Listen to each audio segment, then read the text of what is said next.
Hello guys, यो chocolate चाहिँ यो दुबईबाट मेरो भाइले लिएर आएको हो। दुबईबाट ल्याएको 10 महिना भइसक्यो। बुवा मम्मीले छोरीहरूको लागि भनेर राख्नु भएको थियो।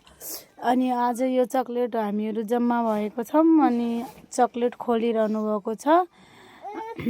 मम्मी बुवा भनेको मम्मी बुवा नै हुँदो रहेछ के हाम्रो लागि भनेर भाइले दुबईबाट ल्याएको 10 महिनासम्म यो चकलेट राख्नुभयो छोरीहरूको लागि भनेर आज खोल्न लानुभएको छ। अब सबैजनालाई दिन लानुभएको छ। मम्मी यहाँ हुनुहुन्छ, बाबा हुनुहुन्छ, दिदी बहिनीहरू हामी सबै जम्मा भएर चकलेट खोलिरहेको छौँ। हाम्रो बाबा भावुक भएर रोइरहनु भएको छ अहिले।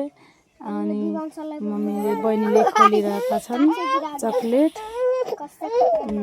ती माया हुँदो रहेछ कि आमा बुवा भनेको आमा बुवै हुने रहेछन् भन्ने कुरा थाहा भयो कि त्यो चकलेट खाइदिएको भए पनि हुन्थ्यो नि हाम्रो लागि भनेर यतिसम्म 10 महिनासम्म राख्नुभयो मेरो भाइ लक्ष्मण बराल। धेरै धेरै माया तिमीले हाम्रो लागि भनेर दुबईबाट चकलेट ल्याएर आएका थियौ।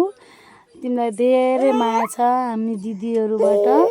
मिस यु मेरो बाबु मेरो भाइ। हामी अब यो चकलेट खान लागेका छौँ। यो चाहिँ म हो। यता चकलेट खोलेर अब खान लागेका छौँ हामी।